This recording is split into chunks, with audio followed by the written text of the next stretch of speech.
Good, very early morning, family. Woo! Got up, did my little prayers, and before I did my prayers, though, I was waking up and I had on Taurine Rage. And he posted a video about this new alliance which has occurred in Hollywood between black and Jewish entertainers, supposedly for the benefit of both groups. Well, I have a couple of things to say about that, family. Actually, I have no criticism of the alliance because I'm not surprised by it. In the summer of 2019, I had posted a video, and I apologize, family. I just woke up, the throat's still clearing out, but I had posted a video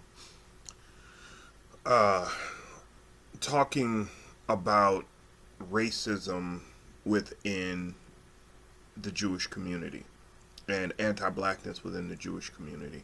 And I did it in the context of this alliance that had been formed between AIPAC, which is the very, very, very powerful Israel lobby, which exerts a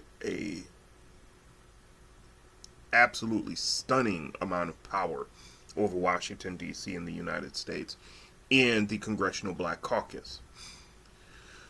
YouTube took that video down. It's the only video that I've ever had taken down, and the only video that they've never put back up. In that same video, I talked about BDS, the Boycott, Divestment, Sanction Movement, which was under a lot of criticism at the time, and I was talking about how black people needed to support BDS because it was just like the BDS that was conducted in South Africa.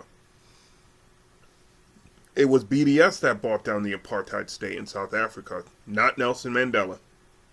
It was international pressure. So that video got taken down. When I saw that this alliance was made, I thought back to an interview that I watched with Professor Smalls, where he talked about the influence of two very specific groups in the entertainment world, and how he had talked to either Tupac or Tupac's mom or something, like literally days before Tupac was assassinated. And Tupac was talking about doing his own thing, and Professor Smalls was like, "Man, that ain't gonna work well, man. That ain't gonna work well because of the people who control the industry." And one of the groups happened to be the same group that has signed this pact with black people in Hollywood. Tupac was dead within a week of him having that conversation.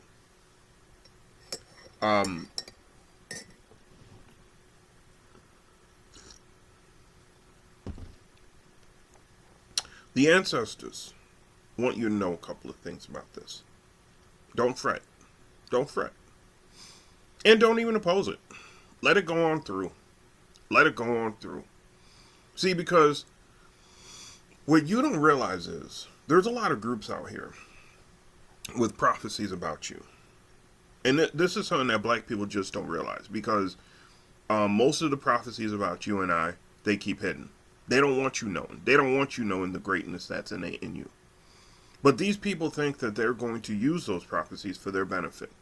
That they're going to use them to snake into where we're at and to utilize where we're going for their own benefit, so then they can betray us and, run the whole place, even though we've built it. Kind of what's happened over the last 6, 7, 8,000 years. Well, they also know that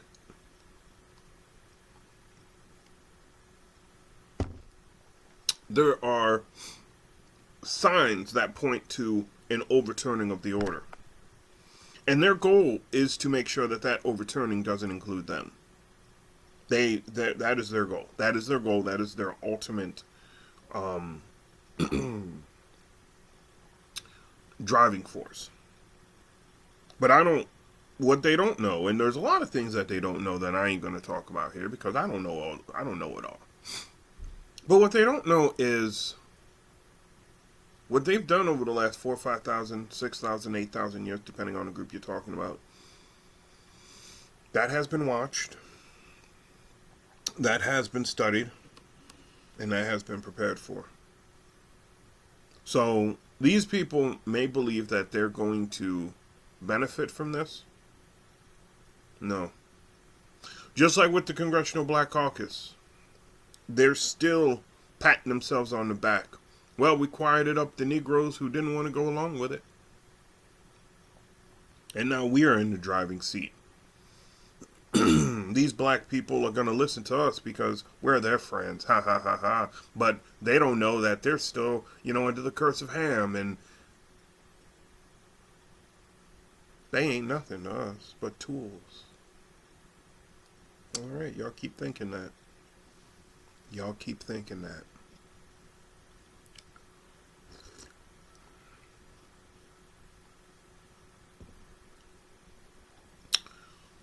There are Jewish mystical writings that they have not been able to discern.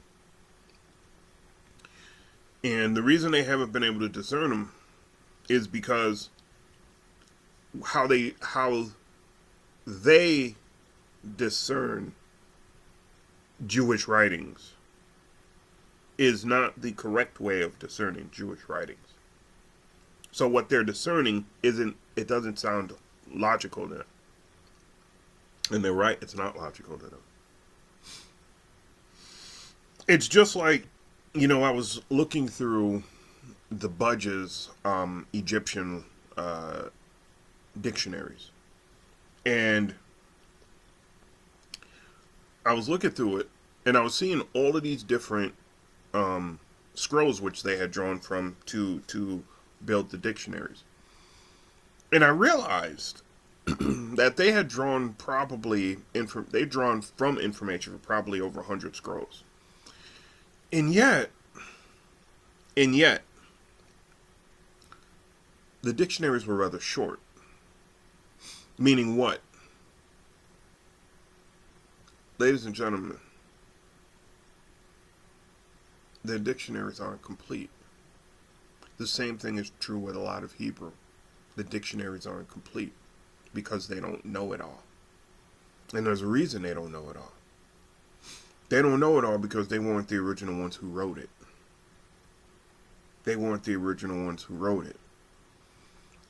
The ancestors have told me that if there was going to be a complete Egyptian dictionary source that was completed, you would need, without introductions, without notes or anything, you would need 6 times as many pages as was published in the 2 volumes that Budge published.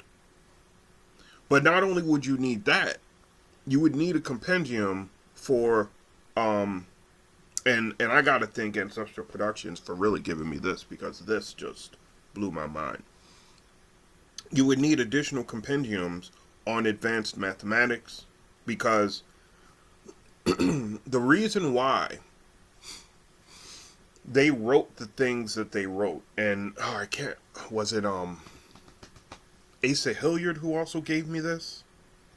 One of the reasons why they wrote the way they wrote in the straight line, this is the same thing that they did with, by the way, notice, that's straight up and down writing. That's something that not only did the Egyptians do, but the Asians did it. To the extent that the Native Americans had writing, they did it. The Aztecs and Incas, the Olmecs and all of them did it. Up and down. Now, it's not problematic to write left or right, as long as you are writing in a fashion that challenges the brain. So you need to have something that is non-simplistic. But when it came to Egypt, one of the reasons why they did that was because there were calculations which you learned about. At first, they were available to all Kemetic um, citizens, but as Kemetic fell deeper and deeper and deeper and deeper, and the destabilization at the royal level extended to the priestly level, and egos began to rule supreme, it began to be bunched up into the mystery schools.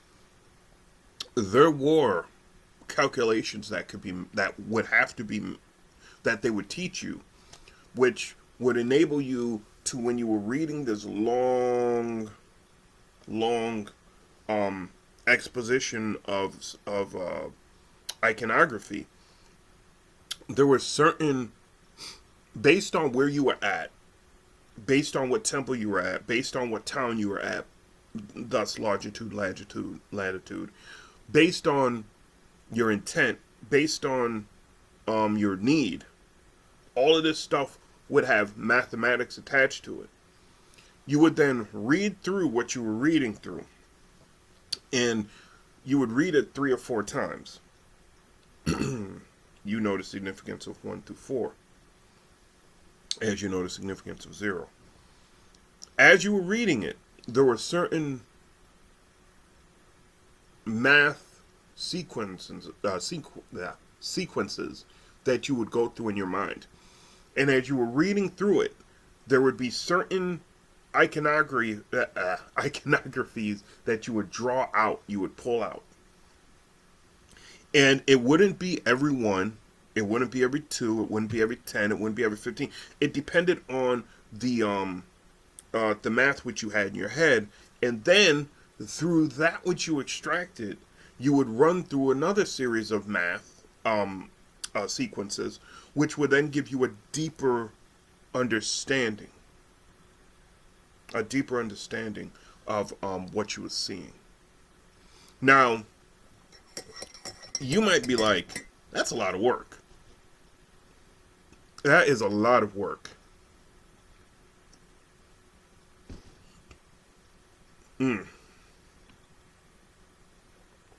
Not true. Not true. Why? Because what we know, and anyone who is deep into music knows this, or deep into quantum physics, or deep into chemistry knows this. Deep into chemistry knows this, or physics. If you learn how to think in symbols and signs, and you understand the symbols and signs as composited symbols and signs, and if you understand those composited symbols and signs as just extensions of other symbols and signs, and you understand those symbols and signs as extensions of long formulae which form the ultimate explanation of that whole series which I just went through, which I've been through that. That's pretty fun. And if it's ingrained into you, it takes you 2 seconds, it takes you under 2 seconds, in fact, to do all the math that I just described. You do it so quickly, you don't question it.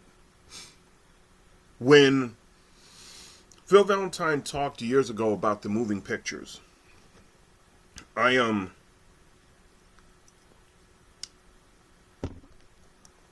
was immediately taken, because the idea of the moving pictures was originally thought about, was originally referenced in the early days of movies. The idea of moving pictures was what they called early movies. And as I was looking through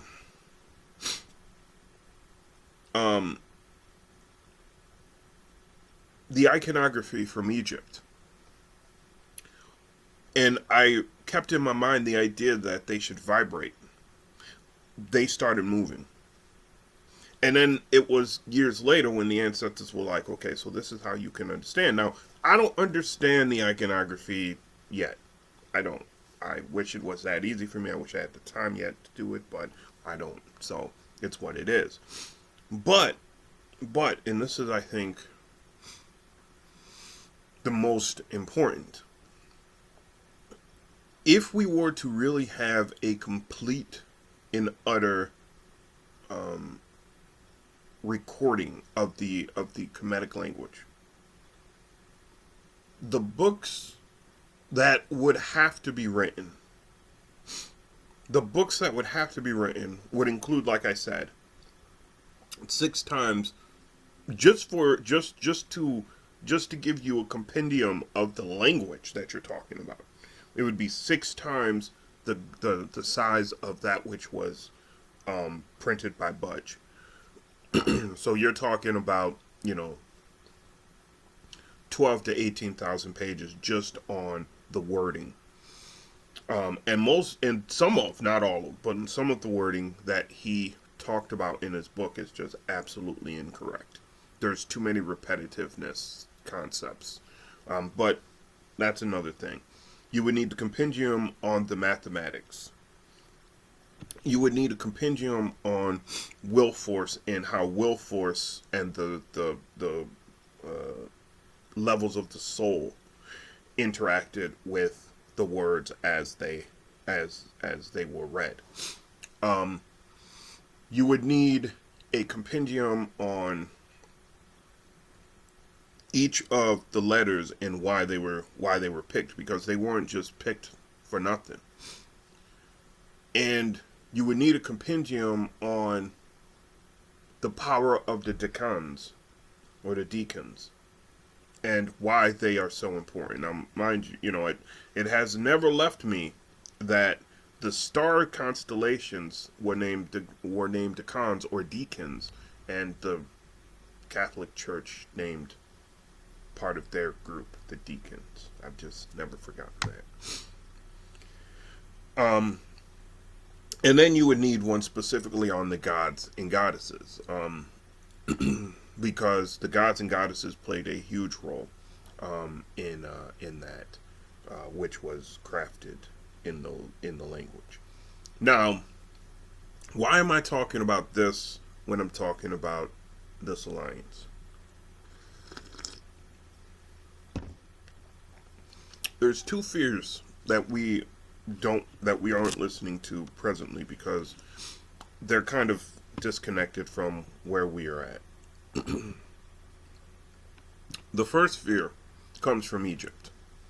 Egypt has a problem. Something is happening in Egypt which the Arabs who run it don't understand. All they know is that there is this different energy thrust that is occurring there. And there's been a lot of destabilization happening, especially within the new populations that are living there. They don't understand what's going on there.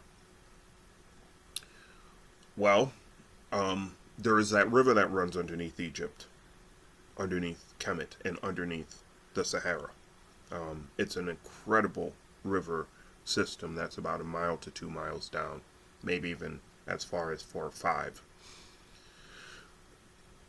It also crosses at a very low point, like 10 or 12 miles down. It also crosses underneath the Mediterranean and into Europe, and then splits off, goes deeper, and goes in various other ways too.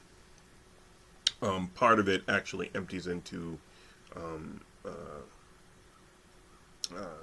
the Atlantic and goes through Spain and into the Atlantic, which, if you knew about that entryway, which is significantly lower, you can't really get to it from the Spanish coastline, but if you knew how to, you could get into that river and find that. Anyway, and it's funny because the ancestors are like, it's like 12 miles down, but I didn't believe that the Atlantic Ocean got that deep. I don't, that's significantly, that's down there significantly. And the way they say it is that, no, it comes up. It comes up. And so you'd have to go to the bottom, and there's stuff that's covering it so you don't see it. But you could get in there, and there's all there's all kinds of openings down there that we just don't know exist. Anyway, that river, there were certain rituals that were done to keep that river stabilized. You'd be surprised how much ice contributes to that. Melting ice contributes to that, and the melting ice is actually regenerated by these conditions that are in the mountains surrounding the area where the water pools, and then it forms that huge river. That's where that river comes from. That's the river that Gaddafi, who started recognizing the ritualistic value of it, that's the river where Gaddafi put his aquifers at. It's an amazing history that well, anyway, that hasn't been told yet, and probably will never be told. But Gaddafi started having dreams about 30 years ago, and that's actually what stopped Gaddafi from doing a lot of things. There was an alliance between Khem-Mut-Tet and Libya for many, many years, and there was talk about binding Khem-Mut-Tet, Morocco, and Libya together a long while ago, and it almost came into existence, but there was this huge recognition that wouldn't be feasible, at least not yet. But they remained in very close quarters, and they worked very, very well together. Gaddafi and oh God, I can't even remember his name. There is a ruler of Egypt back in the 1960s who came out and said, I am the first true pharaoh of Egypt in, some thousands of years. And he wasn't lying. There was a secret order which still exists in Egypt. They're not going to find it, even with me saying that it exists. Who found this man, and in the guise of performing sacred church ceremonies on him, when it was clear that he was a politician who had been blessed by the ancestors to grow and to take the helm of Egypt after colonization ended, they performed these rituals on him. And he was game. He followed their instructions for 2 to 12 years, something like that. And when he was finished, he too started having dreams. Gaddafi didn't have to go through that. He was a Muslim. But there were specific things that he went through as a Muslim. And when there were specific things that he went through as a Muslim, which are ancient things. And when he dedicated himself when he dedicated himself in his country to the resurrection of the ancient African soul, which the Al-Kabalanian soul, the ancient Al-Kabalanian soul,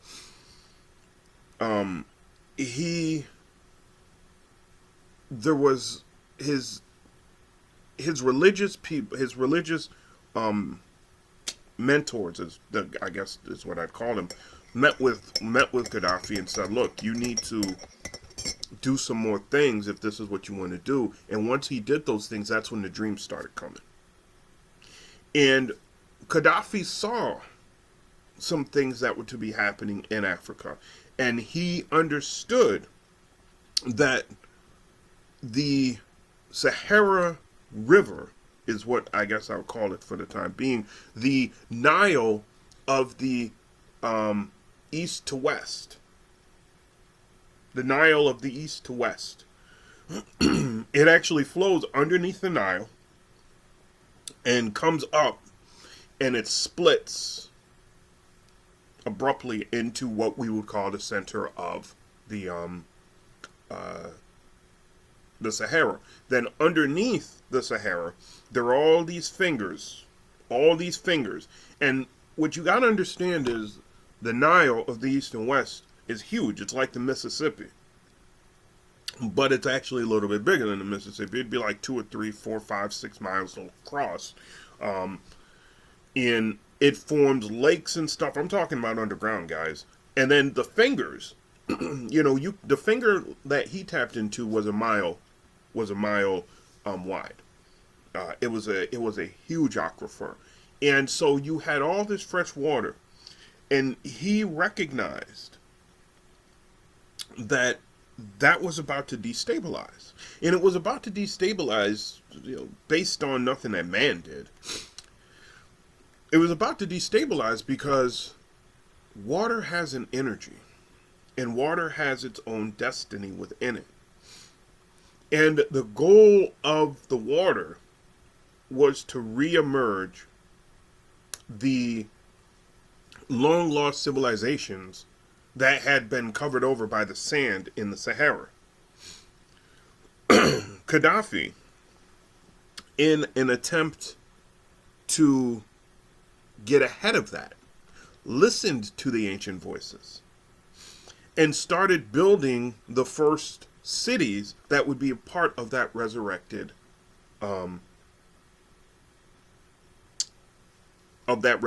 civilizational memory. Now, the interesting thing about this is, I was reading a book called War for Eternity, and it's about the right wing and Steve Bannon.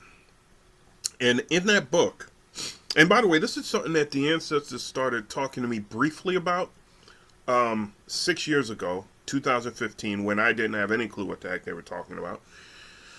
And then they started clarifying over the last 4 years.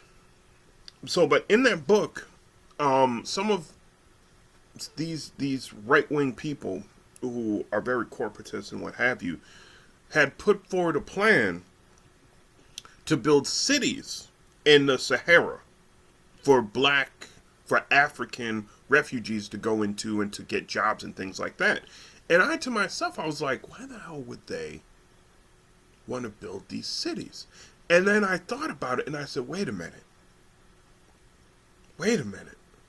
Gaddafi had built those orchards and everything, digging up that aquifer. He had mapped that aquifer. What do they know that we don't? How much water is down there in those aquifers? These people weren't talking about small cities, ladies and gentlemen. They were talking about cities of 10 million people. And they were talking about cities. Multiple. So this wasn't something that they were just doing. This was something that was going to have a huge impact on the African continent. And from these people's eyes, it would work to actually unify the northern part of Africa in a way, or so they thought. Obviously, that didn't happen.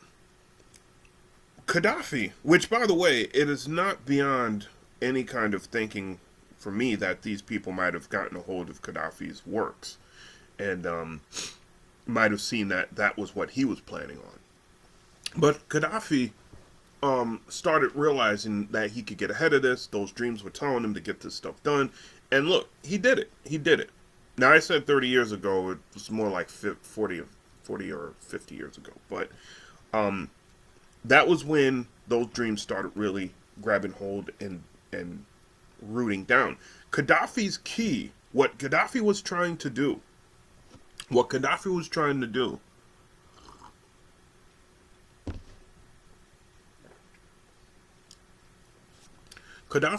to wait until the 2020s. Because he had it under his own authorities, his religious authorities, that there was going to be a mass awakening. Note, he was killed in 2011. Okay? What began 1 year later? Less than a year after he died. Black Lives Matter. Actually, it was the Trayvon protest. Black Lives Matter wouldn't come about until 2013. Which, again, George Soros funded. You have a lot of these black organizations, which, look, I ain't got nothing against George Soros. I have nothing against George Soros. I don't like Mike Bloomberg, and he's got his hands all over black organizations. He's dumped tens of millions of dollars into black organizations after being the mayor who promoted and pushed for stop and frisk. I have a problem with that. Gaddafi knew that something was coming. He knew something was coming. And his goal was to wait. Because as soon as black people were ready, he was going to step forward and say, you can come here. We will set you up. We will get you educated. We'll get you to where you need to be so you could bring Africa back. And they killed him before he could do it. Excuse me. The same thing is true with Hugo Chavez. Hugo Chavez counted himself as part African, part indigenous, in part, I think, Spanish. He unified the whole within himself. His goal wasn't necessarily to get ready for black people, but his goal was to get ready for the infusion of the human soul onto this planet. That was his goal. That was his goal.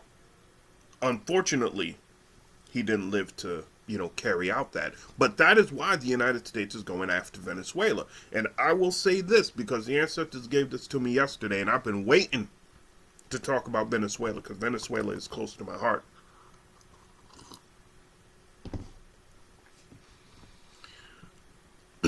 Europeans are arrogant. They're very arrogant. They're very arrogant. They are very full of themselves right now, and that goes with a lot of the Asiatics, especially the Chinese. They're arrogant. Now, they believe that they can still do, specifically European Americans, they still believe that they can do what they've been doing for the last, 80, 90, 100, 200 years. They can go, they can overthrow governments, they can bind their peoples up with a dictatorial regime that is terroristic to the organization, and there will be no consequence. Those days are over. Those days are over. Venezuela has within its borders, within the jungles that are there, a beating heart. It has a beating heart there, which feeds the totality of energies which are circling South America. The same thing as with Chile.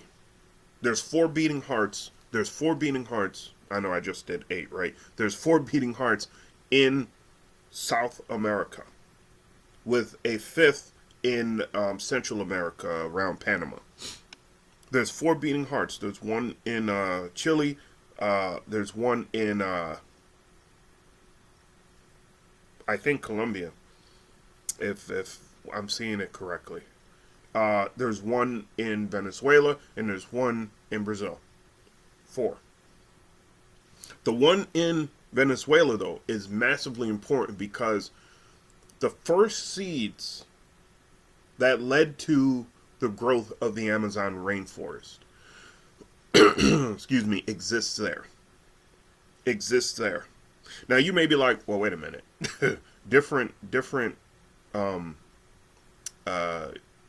you're talking about different forests, man. What are you doing? Think about it. You'll get it. The first seeds are there. And Mother Nature didn't do that by accident. There's a special energy that occurs in that soil that doesn't occur anywhere else on the continent. Doesn't occur anywhere else. Remember what I was telling you about the lava flows that exist way down deep in Mother Earth? Those lava flows don't just exist. They give up energy. They give up energy, and that energy seeps through the rocks, and it seeps through the rocks into the groundwater, into the soil, into the trees, into the atmosphere. That those lava flows also deposit um, metals and heavy. They're not metals. They're heavy substances. That's the only thing that I could call them, which bind together to create these massive formations of um, transmutable plates. And those plates communicate with the planet. And those plates also communicate with the stars. It's why there's some places where you'll find telepathic gateways. You'll find gateways that bring you to other dimensions and what have you, because you have these deposits that are there that the planet itself has placed there. Now, for people who say, "Oh, well, that's just coincidence," y'all are fools. Y'all are fools. If you do not think with these flows happening,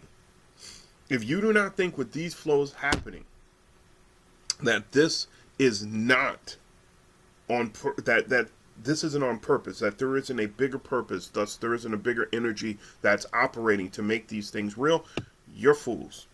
You're not only a fool, but you're stupid. And you got to get out of that mindset. All right? This is what the ancestors want. This is what Mother Earth wants. And she comes first. Now, in that region where Venezuela is, there are old temples that exist in the forest. Many of them have been lost. Many of them have been damaged. Many of them have disintegrated over time, and you can't find them anymore. But there's also some that still exist.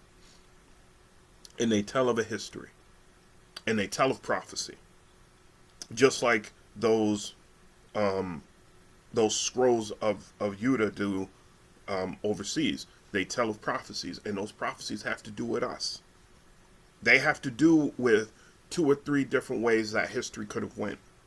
And one of them talks about us coming here with peace in our hearts, forming something great that expands the consciousness of humanity, but also expands the consciousness of Earth, and thus expands Earth. That is not the way that things happen. We have to be very clear with ourselves, ladies and gentlemen. Europeans were not able to do what they were able to do because we were weak. Europeans were able to do what they were able to do because we refused to do the work ourselves to make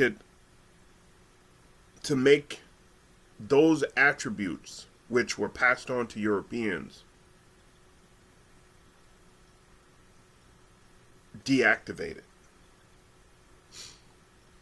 Basically, we have been studying our histories in Africa, and we have studied kingdoms, we have studied kings, we have studied dynasties, we have studied all of these things that have to do with the egocentric mind states of very small groups of people.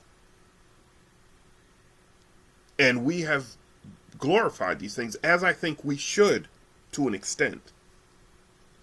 But what we fail to realize, and I've mentioned this before, is there were people who came and said to these egocentric people, we need to bring what in English we call democracy to these people. We need to let the people pick their representatives. We need to develop them and grow them outwards. And we didn't do that. So that egotism, which was innate in us, which we refused to let go, we passed on to Europeans. And Europeans brought it right back to us and showed us what real egotism is. We have yet to learn that we have to turn away from that we have to heal ourselves and extract that. I see a lot of people, a lot of influencers on YouTube today with egocentric messages, which these people are talking about building new dynasties. These people are talking about building new structures and foundations that enable us to feel better about ourselves, while also at the same time building off of the hyper-individualistic concepts that Europeans built their crumbling civilizations from. But let me move on from that, because I've talked to you about that, and that's something that we need to take care of. Now,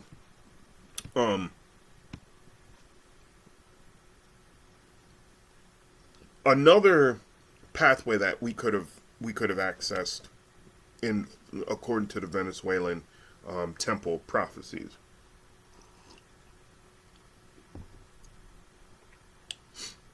deals with how can I put this? Deals with a mighty struggle where the world was in a very bad place, which is where we were once when we all came over here. And then by the early 1900s, the world turns the corner. And we, as Africans, see the problems in our own people, see the problems within the world, and we turn away from those problems and we start healing ourselves in the world. That would have occurred if we went to Liberia. If we said, the U.S. isn't where we're supposed to be, let's go to Liberia and let's build for ourselves.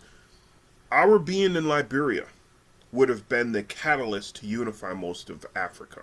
And that then, in turn, would have led to a unification of purpose of not only Africa, but South America. That was an interesting future. But the third one is where I think we are. Where in the coming 30, 40 years, with the world on the brink of a dramatic crisis, black people come into their own and wrestle the world away from the edge of destruction. Now, unfortunately, from what the ancestors tell me, it's not a guarantee. We have to make the decision to do that. If we don't, well, the world's going to go down in flames as it was. The U.S. messing around in Venezuela, if they take down Venezuela, particularly the government that is there, because there is a strong ancestral presence there, it will mark the end of the U.S. There will be tumult that befalls the United States within a decade, the likes of which this government has never seen. I don't like having to say that. I don't like having to even acknowledge that. I've been running away from that for about 4 years. But that which they visit upon Venezuela, just as they visited upon many other peoples, will be visited upon them. And it will only be through a lucky turn of events that the U.S. does not go down the same very destructive path as other oligarchic societies. Meaning, there will be upheavals, there will be frightening occurrences, but right when it's getting really, really bad, the international community is going to step in and stop it from doing something horrific. In fact, it may indeed be this which enables black people to have the choice of breaking off and becoming our own separate independent country. So they might want to tread very, very lightly on Venezuela. They got away with it before, but notice Hugo Chavez came back. They will not get away with it a second time. And so they might want to really, really, really, really be careful. And on that point,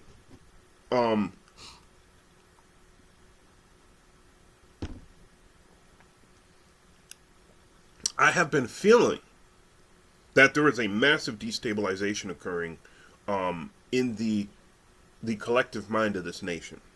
Massive destabilization. And there's nothing that is being done about it. The problems that existed, which were brought to the surface during the Trump administration, those haven't been solved. The problem isn't the government. The problem is barely the ordinary person. The problem is the elite, is the people in charge. They are destable. Destable. They are unstable, so they create a destabilized society. And that can be felt in the air. There is also something that the U.S. is doing over in Africa, which is disturbing the ancestors greatly. Paula White called in African angels. Man, that still floors me. She called in African angels. She doesn't even understand what an African angel is. She thinks that the white colonists have completely shut up all of the ancestral portals in Africa because they've been there for so long. Again, they're arrogant. These people don't even know where half the ancestral portals are. Forget. I think I'm giving them too much credit. They don't know where 10% of the ancestral portals are. They ain't got no clue. None. Zero. Zilch. And by calling in African angels, they're not calling in Christian angels. They don't even know what an African angel is. Moreover, there's many African ancestors, portal holders, walking around as ordinary people in this society right now. So when you call in those angels, yes, it may have been in this one area where she was doing it, but it reverberates outward, and she knows it. The problem is that she don't know what she's doing, what she has done, and what she is doing. She don't know what she's calling in. You're calling in blood from the ancestral realm now to cleanse this place. To cleanse this place.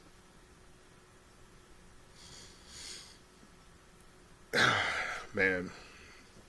And then finally, let me just add this. The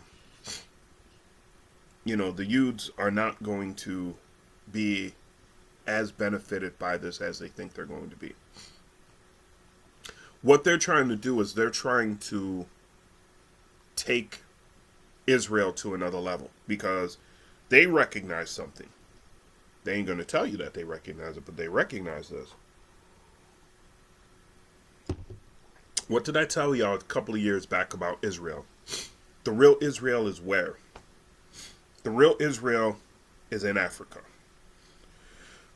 I believe there's a couple of them, but the one that is most important, if I remember correctly, it's Guinea. Guinea is where there are these fingers of rivers that go into the Atlantic Ocean. That's one of the seed locations for Israel in Africa. Liberia, one of the seed locations for Israel in Africa. There's a little area down in what is called present day South Africa, seed area. They're trying to save their claim to that righteous fortune. And so they're hooking up with black people because in their calendars, in their prophecies, they know black people are rising and we are about to rise.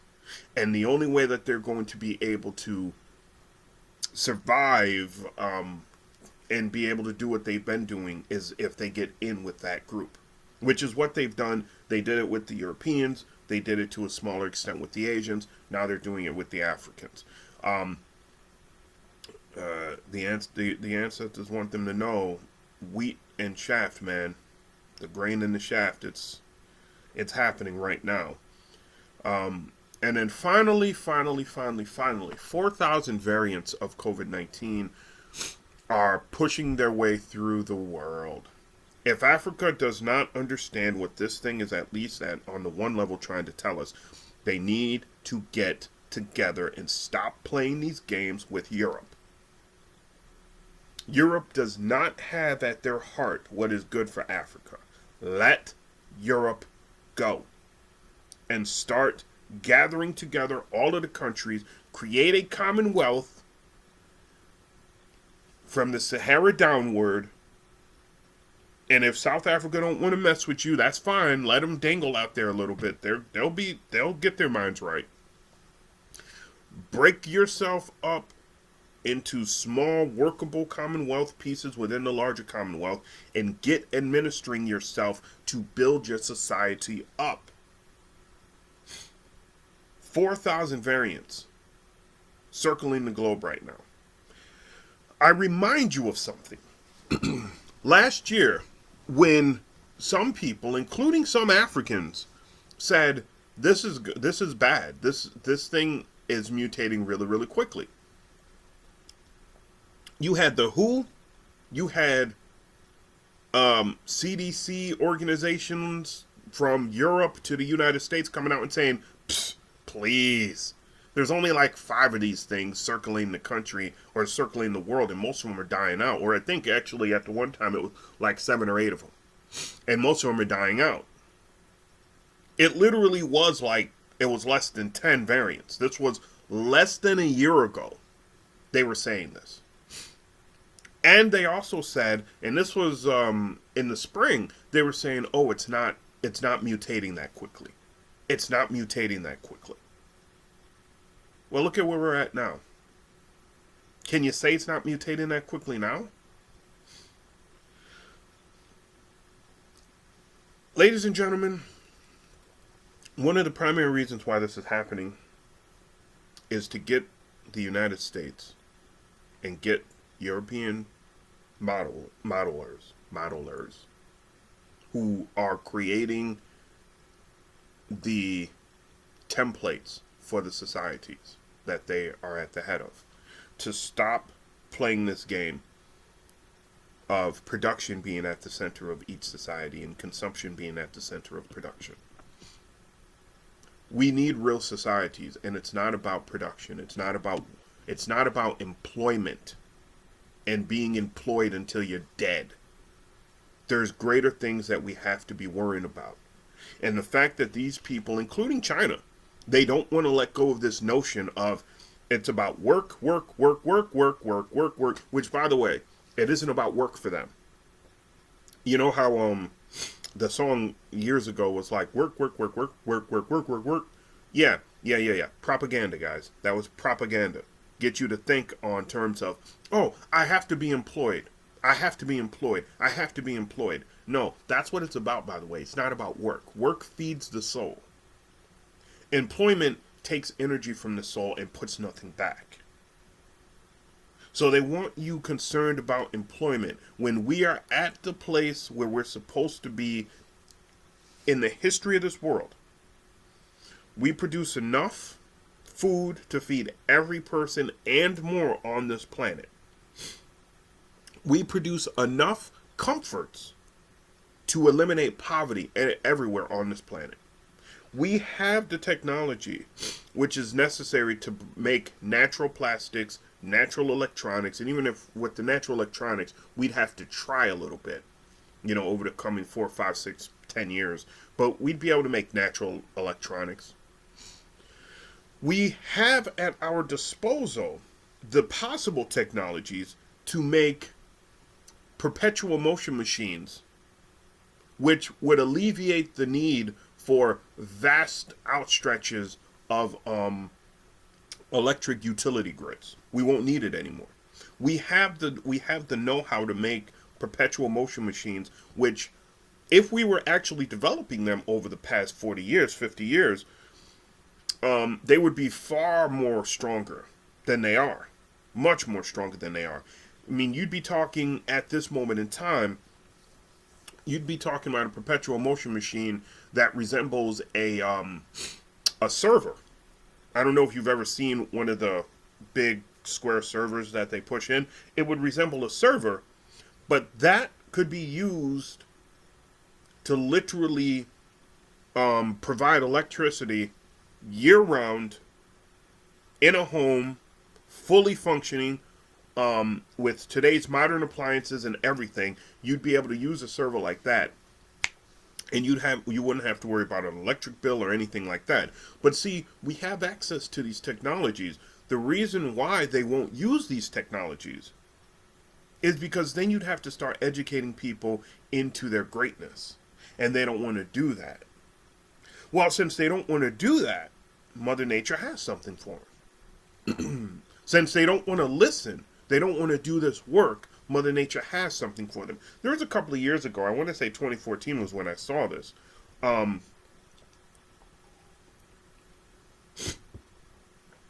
There was a kid, young kid too, like 17, 18, who had taken engineering courses in Africa.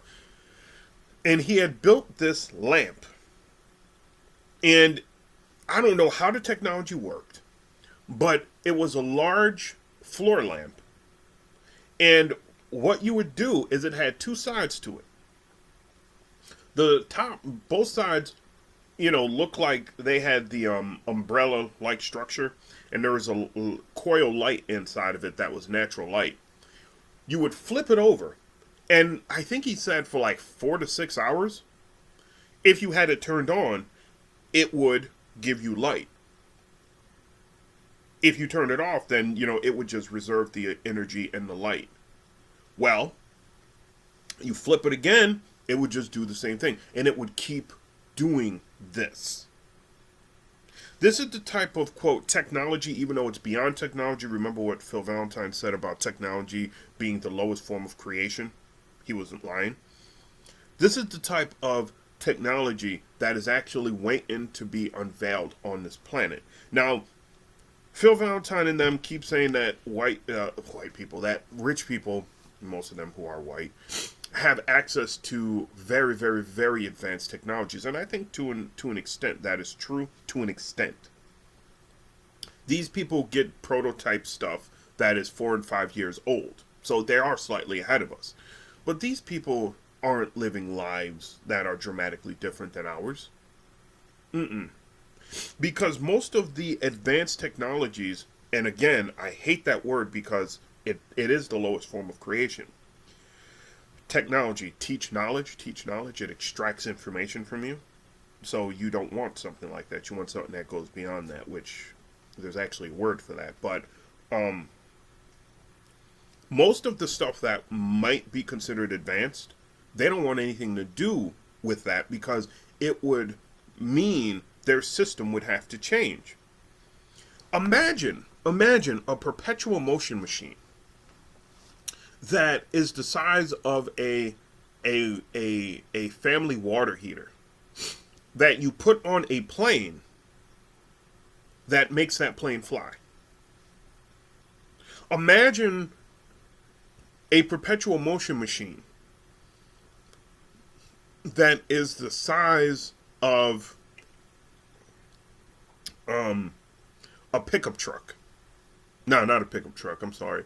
A Mack truck that you put on a ship. Maybe you need 3 or 4 of them, or 7 or 8 of them. And that ship uses that power to travel around the world. To say nothing about when you add to it the charging capacity of naturally created solar cells, which are going to be coming out sometime soon. Imagine a perpetual motion machine the size of a 12-pack of beer that you put in a car that enables that car to go. Now, think about that. Think about that. You alleviate a whole bunch of wealth creation by doing that. These people don't want that. They don't want that. They do not want that. And then if you get deeper into some of the technologies that were shown in the pyramids and stuff, you're on another level now. So even what these people are living by, yes, it may seem like it is futuristic to us, but it is still destructive. It is still destructive. And Mother Nature is drawing a line about that destruction. And that's something that you need to keep in your mindset. I'll be honest with you, family. I didn't expect to be on here for this long. I expected to do like 20 minutes and be done. The ancestors had another thing in mind. I suppose that's it, though. If you have any questions, comments, concerns, leave them below. Leave them below. I'm your brother, Radi. I love all of you guys. I'll see you on the next one. Peace.